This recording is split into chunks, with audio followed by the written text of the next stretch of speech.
Good morning students. इस वर्ष 2020 में आपको जो स्पर्श पाठ्य पुस्तक से लेसन नंबर जो 7 है, जो रविंद्र केलेकर द्वारा लिखित पतझड़ में टूटी पत्तियाँ, इसमें 2 पाठ है। पहला है गिन्नी का सोना और दूसरा है ज़ेन की देन। तो बेटा गिन्नी का सोना जो है वो पोर्शन में से डिलीट किया गया है और आपको इस वर्ष 2020 और 2021 को ज़ेन की देन, ये सेकंड पार्ट आपको पढ़ने को है। तो आज बेटा हम जो सेकंड पार्ट है पतझड़ में टूटी पत्तियों का ज़ेन की देन, जैसे कि मैंने पढ़ाते वक्त आपको बताया था कि जापान के जो लोग होते हैं वो किस प्रकार से वो मानसिक रुग्ण बनते गए हैं।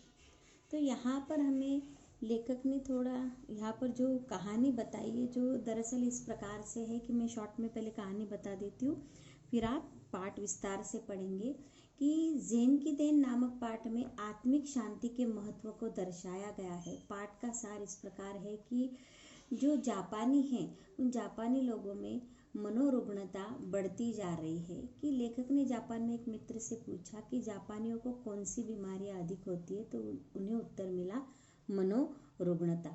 मित्र बताने लगे वहाँ के जीवन की रफ्तार बढ़ गई है, हर आदमी अमेरिका से होड़ कर रहा है, अतः लोग चलने की जगह वहाँ भागने लगे, बोलने की जगह बकने लगे हैं, दिमाग की रफ्तार तेज रहने लगी है, स्पीड का इंजन लगने पर दिमाग का तनाव इतना बढ़ जाता है कि पूरा इंजन टूट जाता है। और एक अनुभव भी बताया है यहाँ पर टी सेरेमनी का, कि लेखक का मित्र शाम को उसे टी सेरेमनी में ले गया। जापान में चाय पीने की इस विधि को चा नो यू कहते हैं। ये क्वेश्चन का आंसर भी है। एक 6 मंजिली इमारत की छत पर एक सुंदर पर्णकुटी बनाई गई थी। लेखक और उसके मित्र ने पास रखे बर्तन से पानी लेकर हाथ मुंह धोए और अंदर गए।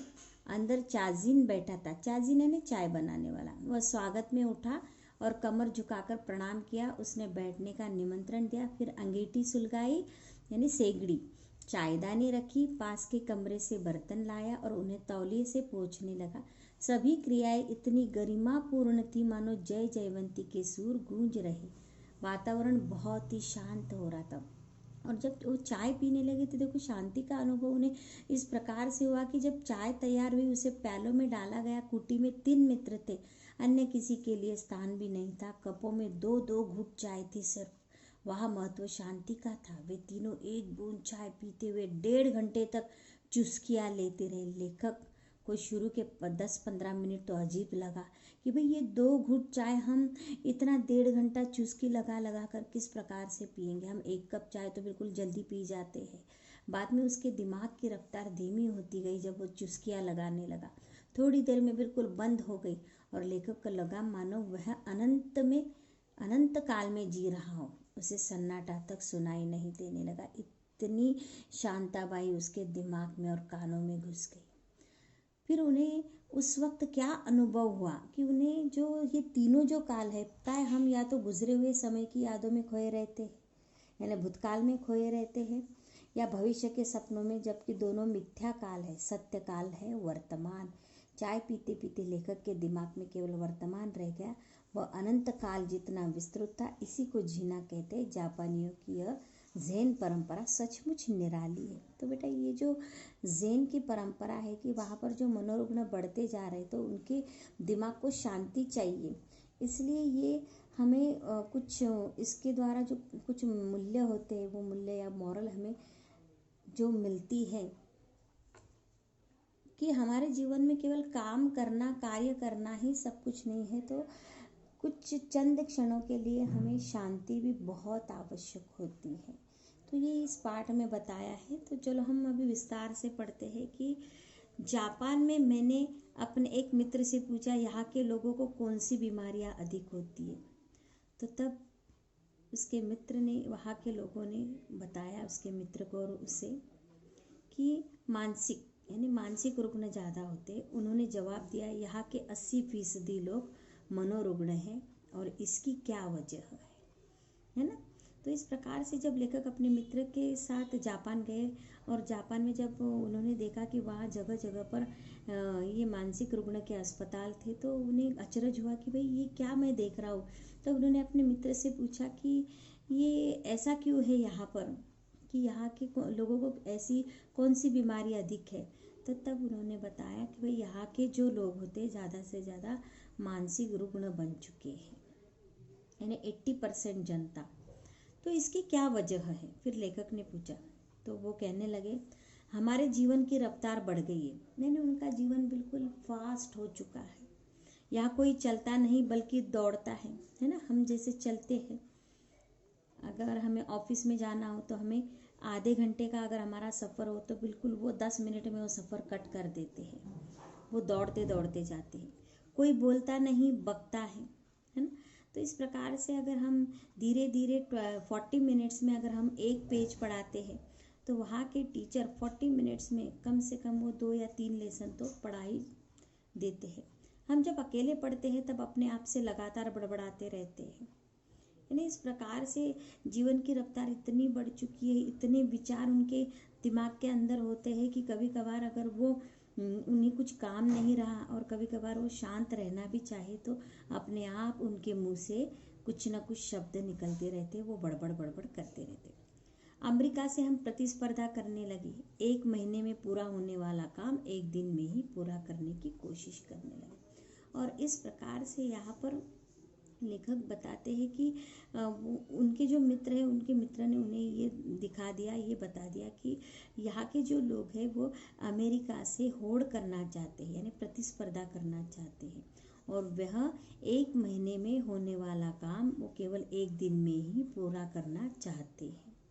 और इसीलिए उनकी रफ्तार, दिमाग की रफ्तार हमेशा तेज ही रहती है और वो हमेशा फिर विचार ही करते रहते हैं। उनका दिमाग हमेशा कंटिन्यूसली लगातार चलता रहता है और उसे स्पीड का इंजन लगाने पर वो 1000 गुना अधिक रफ्तार से दौड़ने लगता है। और इस प्रकार से वो इतने तेज़ी से विचार करते हैं और इतने तेज़ी से कार्य करते हैं कि ऐसा लगता है कि मानो उनके दिमाग को स्पीड का इंजन लगा हुआ है और वो बड़ी दौड़ से, यानी जल्दी जल्दी रफ्तार से वो क्या कर रहे, भाग रहे और अपने कार्य पूर्ण कर रहे हैं। क्योंकि मैंने जैसे बताया आपको, यहाँ पर लेखक ने लिखा है कि वो 1 महीने का काम 1 दिन में ही पूरा करना चाहते। फिर एक क्षण ऐसा आता है जब दिमाग का तनाव बढ़ जाता है और पूरा इंजन टूट जाता है। और क्योंकि अभी हमारी जो आर्टिफिशियल मशीन्स होती है वो टूट जाती है। अगर हमारा 40 kg का अगर मशीन हो, वॉशिंग मशीन, और उसमें 40 kg कपड़े आएंगे, है ना, और अगर हम उसमें 20 kg भी कपड़े डाल देते 40 kg के मशीन में, तो क्या होगा, लोड पड़ जाएगा ना वो मशीन के ऊपर, क्योंकि उसका जो लोड सहन करने का जो शक्ति है, पावर है, वो कितनी है, 40 kg की है। तो इस प्रकार से दिमाग भी एक प्रकार से एक जीवित मशीन है और उसका भी कुछ बैलेंस, यानी उसका जो सही तरीका होता है वो इस्तेमाल करने का, वो इस्तेमाल सही तरीके से नहीं करते और इससे क्या होता है कि उनके दिमाग पर प्रेशर, स्ट्रेस आ जाता है, तनाव बढ़ जाता है और उनका दिमाग कभी कभी क्या होता है, फेल हो जाता है, यानी वो मनोरुग्ण बन जाते हैं। और यही कारण है कि जिससे मानसिक रोग यहाँ बढ़ गए हैं और इस प्रकार से इसीलिए वहाँ पर मनोरुग्ण की संख्या ज़्यादा से ज़्यादा बढ़ चुकी है। यहाँ पर लेखक ने हमें ये बताने की कोशिश की है। तो बेटा यहाँ पर जो क्वेश्चन नंबर 4 है, तो हमने ये जो इतना पैसेज जो पढ़ा ना, इसमें क्वेश्चन नंबर 4 का आंसर आता है कि यहाँ पर क्वेश्चन नंबर 4 पूछा गया है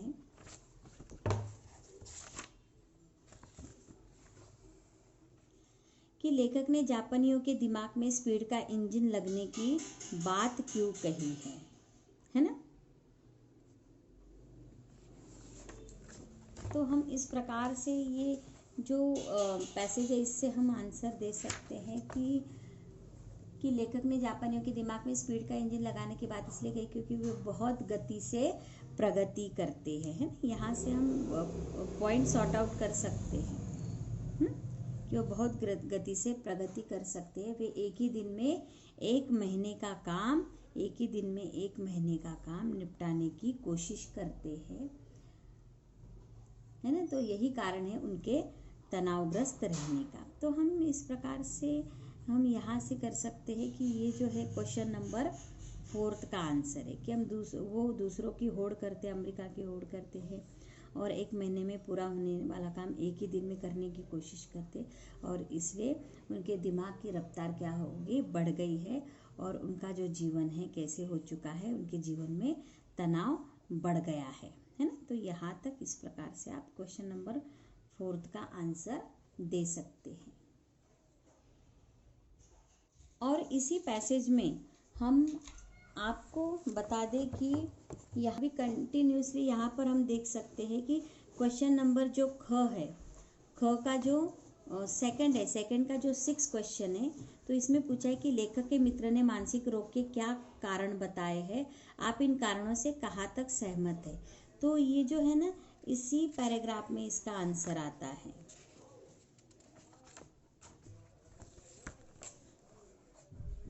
ये इसी पैराग्राफ से हम कह सकते हैं कि लेखक के मित्र ने मानसिक रोग के निम्नलिखित कारण बताए। जापान के लोग प्रगति में अमेरिका से होड़ कर रहे हैं, यानी वो अमेरिका से प्रतिस्पर्धा करते हैं। तो यहाँ पर वो सेकंड के 6 का भी हम पॉइंट्स लेंगे यही से, है ना, कि होड़ करते हैं और वे एक महीने में का काम एक ही दिन में करना चाहते हैं, और वे पहले से तेज चलने वाले दिमाग को और अधिक तेज गति से चलाते हैं, है ना। यहाँ पर दिया, उसे स्पीड का इंजन लगाने पर वो 1000 गुना रफ्तार से दौड़ लगाते हैं, है ना। और मैं इन सब कारणों से सहमत हूँ, यानी हम बता सकते हैं अपने ओपिनियन। अत्यधिक हाय-तौबा से मनुष्य का मानसिक संतुलन बिगड़ता है, यह स्वाभाविक है ना। यहाँ पर दिया है कि यही कारण है कि जिससे मानसिक रोग यहाँ बढ़ गए हैं, है ना। तो इस प्रकार से यहाँ पर आपका सेकंड का 6 का आंसर भी बन जाता है। और उसी प्रकार से यहाँ पर जो मौखिक है, मौखिक के सेकंड का 4th भी बन सकता है यहाँ पर, ये वाला आंसर। और उसी प्रकार से बेटा यहाँ पर जो और एक क्वेश्चन पूछा है,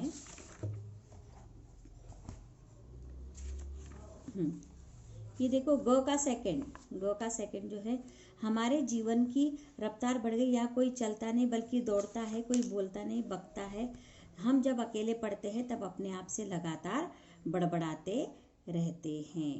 तो ये ग का सेकंड इसी पैसेज में आ सकता है बेटा, कि हम किस प्रकार से इसका आशय स्पष्ट कर सकते हैं कि जापानी लोगों के जीवन की गति बहुत तेज हो गई है। वे सामान्य ढंग से गरिमापूर्वक चलने की बजाय वो बेतहाशा भागते हैं। यहाँ पर बताया है ना, वो चलते नहीं बल्कि दौड़ते हैं ताकि अधिक से अधिक काम कर सके, है ना। यानी उनका कम समय जाएगा पहुँचने में किसी भी जगह पर, और वो फटाक से काम करने में लग जाएंगे। वे स्वाभाविक रूप से बोलने की बजाय वो आवेश में क्या करते हैं, बक करते हैं, है ना।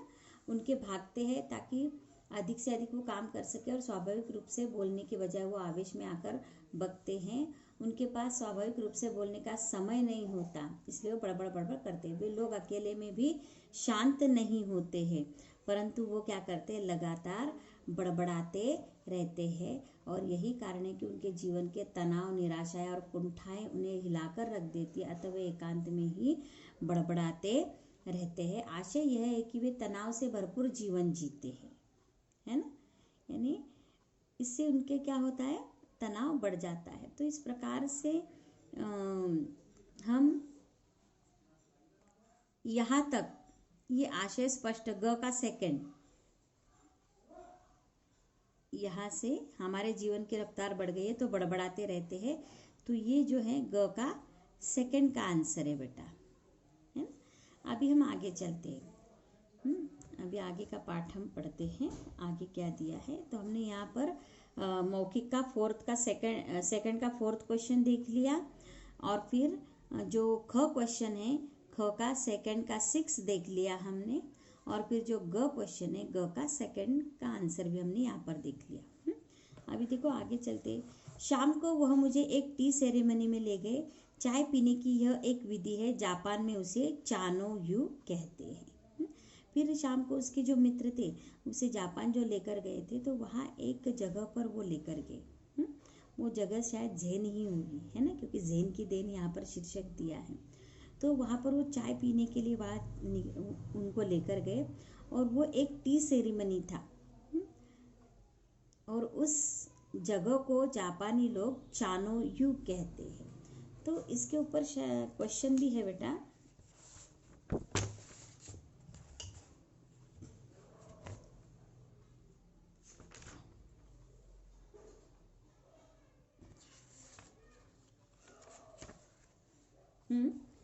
तो ये जो क्वेश्चन है, ये फिफ्थ क्वेश्चन मौखिक का सेकंड, जापान में चाय पीने की विधि को क्या कहते हैं। अभी आपको समझ में आ गया होगा। बिल्कुल छोटा सा शब्द है,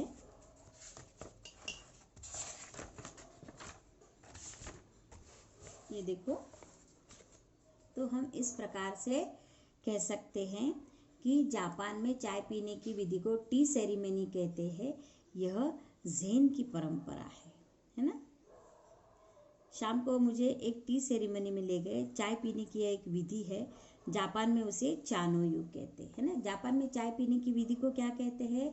जापान में चाय पीने की विधि को टी सेरेमनी कहते हैं। यह ज़ेन की परंपरा है और जापान में उसे चानोयू भी कहते हैं।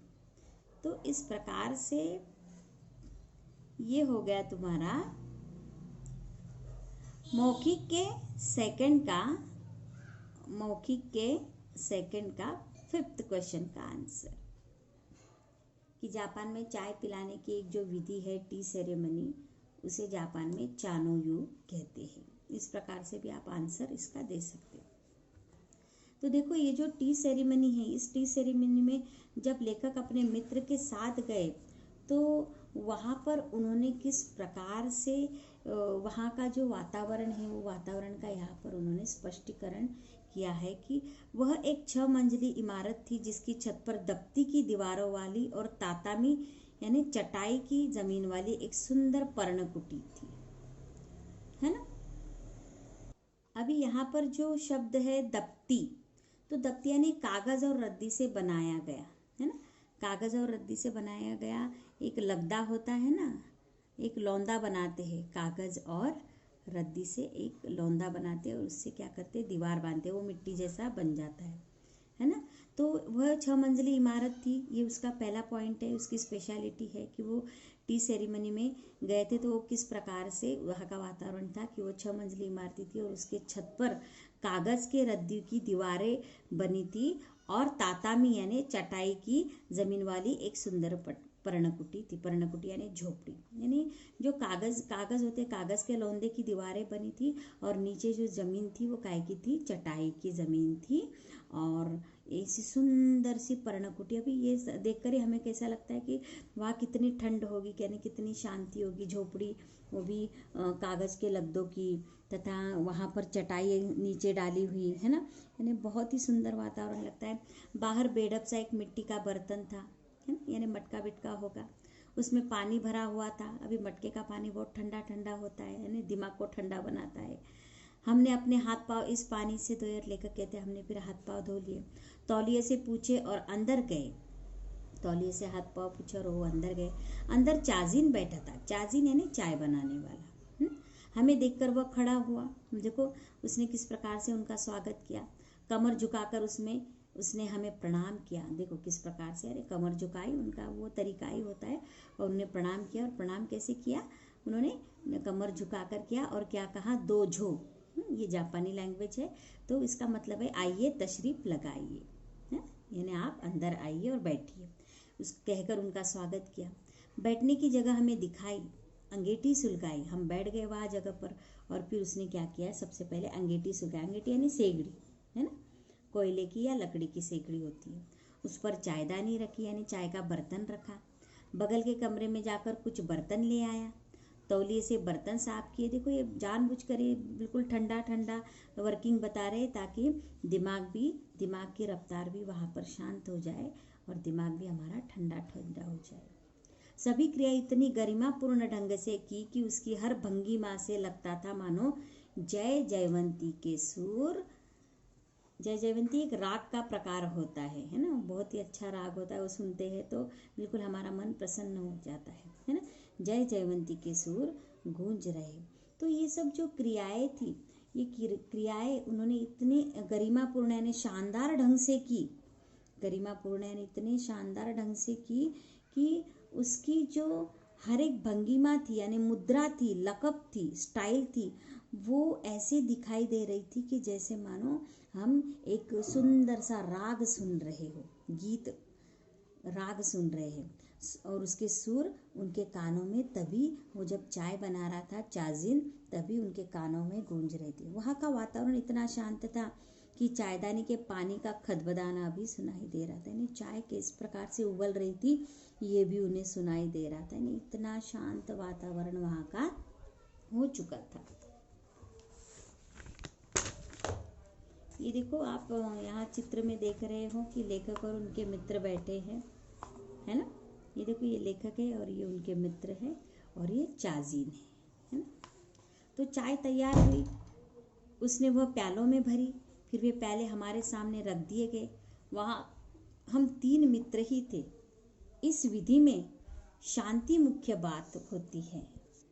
वहाँ 3 मित्र थे, यानी चाय इतनी अच्छी तरह से गरिमापूर्ण ढंग से हो रही थी, और फिर उसने प्याले भरे और प्याले सामने रखे, और वहाँ केवल 3 मित्र थे, यानी उन्हें वहाँ पर केवल 3 जनों को ही परमिशन थी। इस विधि में शांति मुख्य बात होती है ना, यानी इतने गरिमापूर्ण ढंग से, इतने लकब से ये सब क्रियाएं विधि हो रही थी, तो इसका मुख्य कारण, मुख्य उद्देश्य क्या था? शांति। और इसलिए वहाँ 3 से अधिक आदमियों को प्रवेश नहीं दिया जाता था, और प्याले में 2 घूंट से अधिक चाय नहीं थी।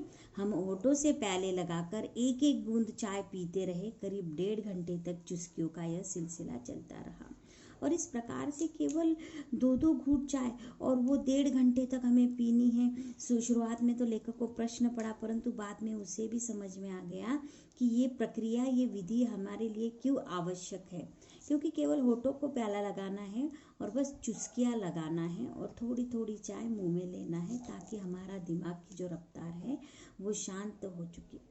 पहले 10-15 मिनट तो मैं उलझन में पड़ गया, यानी लेखक उलझन में पड़ गए। फिर देखा दिमाग की रफ्तार धीरे धीरे धीमी पड़ती जा रही है। थोड़ी देर में बिल्कुल बंद भी हो गई। मुझे लगा मानो अनंत काल में मैं जी रहा हूँ, यहाँ तक कि सन्नाटा भी मुझे सुनाई दे रहा।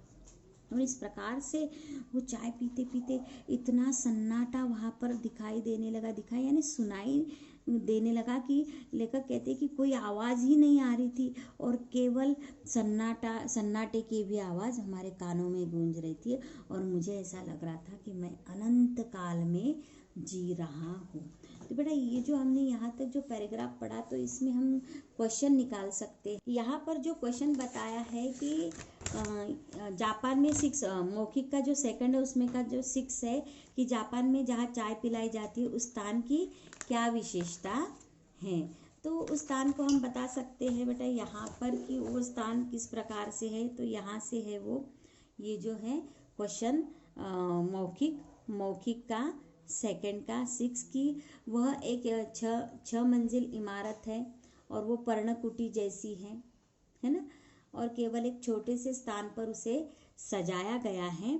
और ले सकते हम कि वहाँ पर केवल 3 आदमियों को बैठने का, अथवा वहाँ केवल 3 आदमियों को ही प्रवेश है, और ये मुख्य बात वहाँ पर है। तो इस प्रकार से हम इसका आंसर दे सकते हैं।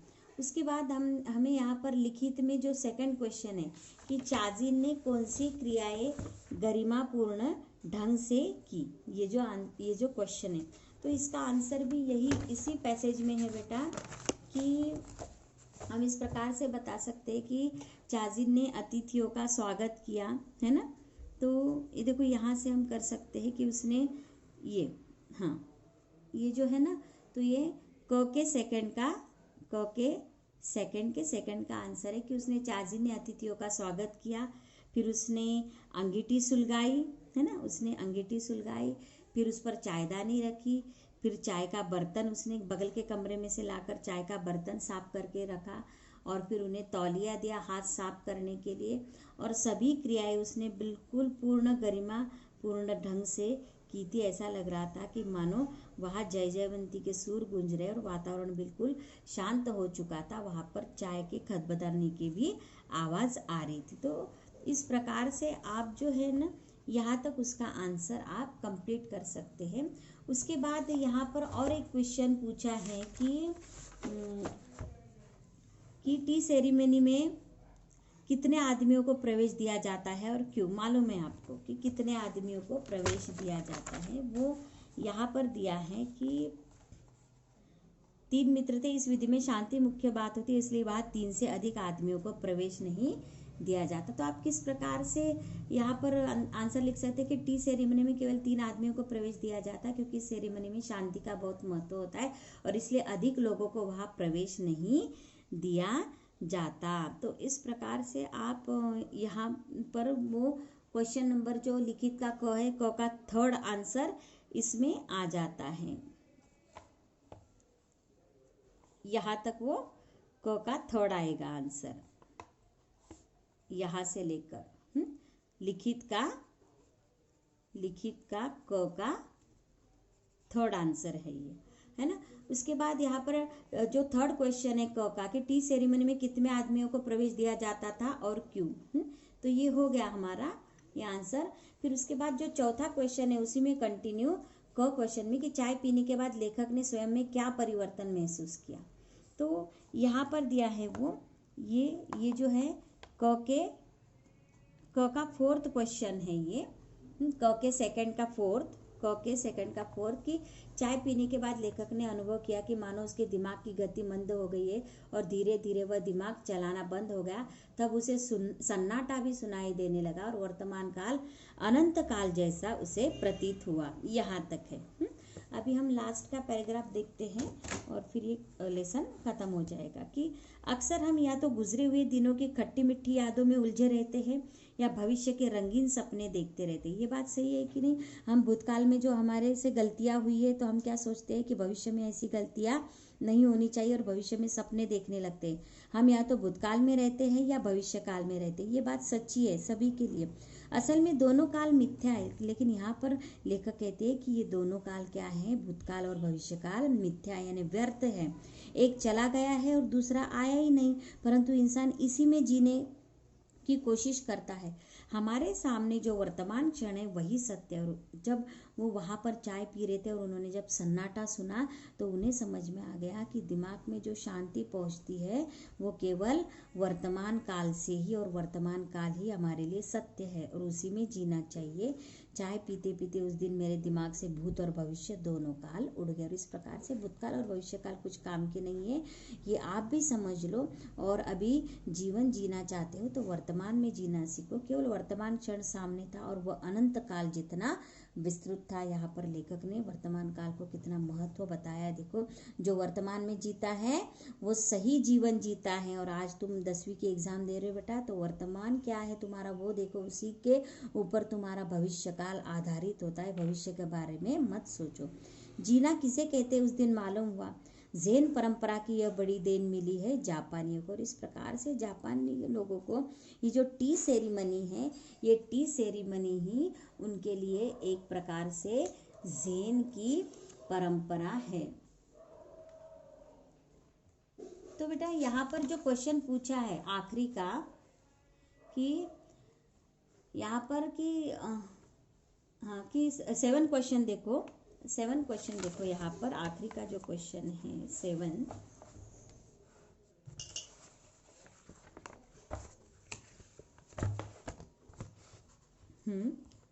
यहाँ पर ख का सेकंड का 7, लेखक के अनुसार सत्य केवल वर्तमान में है, उसी में जीना चाहिए। लेखक ने ऐसा क्यों कहा, स्पष्ट कीजिए। तो ये जो पूर्ण पैसेज है तो इसमें ख के सेकंड का 7 का आंसर यहाँ तक है। तो हम किस प्रकार से लिख सकते हैं कि लेखक के अनुसार मनुष्य बीती हुई यादों में जीकर तनाव में रहता है, परंतु वे क्षण तो बीत चुके होते हैं। और इसी प्रकार वह जिन संपन्न सपनों में जीता है वे भी सच नहीं होते। केवल वर्तमान काल ही हमारे लिए सामने होता है और उसी क्षण में जीते हैं और कर्म करते हैं। यदि हम केवल वर्तमान में जिए तो हम हाय तौबा नहीं बचाएंगे, बेकार की भगदौड़ नहीं करेंगे तब हमारा हर काम गरिमापूर्ण ढंग से हो जाता है ना। तो यहाँ पर ये लेसन भी कंप्लीट होता है। और एक क्वेश्चन रह गया आपका, कोई जो ग का निम्नलिखित के आशय स्पष्ट कीजिए। इसमें जो फोर्थ वाला क्वेश्चन है कि सभी क्रिया इतनी गरिमापूर्ण ढंग से की कि उसकी हर भंगिमा से लगता था मानो जय जयवंती के सुर गूंज रहे हैं। तो बेटा ये यहाँ पर है वो, ये जो सभी क्रिया इतनी, तो ये उसका स्पष्टीकरण आशय हम इस प्रकार से ग का जो फोर्थ है उसका आशय दे सकते हैं कि टी सेरेमनी में चाजी ने लेखक और उसके मित्र का स्वागत अंगीठी जलाना, चायदानी रखना, बर्तन लाना, उन्हें तौलिए से पोंछना आदि कार्य इतने गरिमापूर्ण ढंग से किए कि मानो उसके एक एक काम से संगीत का कोई उल्लासपूर्ण राग निकल रहा हो और उसका एक एक काम मनोहरी प्रतीत हो रहा है। तो इस प्रकार से बेटा ये जो लेख है, हमने लेख के जो पढ़ा है, तो इसमें हमें यही मिलता है कि लेखक ने हमें यही बताने की कोशिश की है कि इंसान ने हमेशा वर्तमान में जीने की कोशिश करनी चाहिए, बल्कि इंसान क्या करता है, हमेशा वो भूतकाल और भविष्य में ही जीता रहता है। तो बेटा तो इस निबंध से यानी इस लेसन से हमें क्या प्रेरणा ले सकते हैं कि ज़ेन की देन में प्रेरणा दी गई है कि हमें अपने वर्तमान में जिए, अतीत की खट्टी मिट्टी यादों के कारण वर्तमान को खराब न करें, भविष्य के सपनों को पूरा करने के लिए पागल ना हो, सांसारिक प्रगति की चाह में अपने जीवन की शांति को भंग ना करें और केवल उतना काम करें जितना कि संभव हो और हमारी शक्ति के अनुरूप हो। और यहीं पर अभी ये लेसन समाप्त हो जाता है।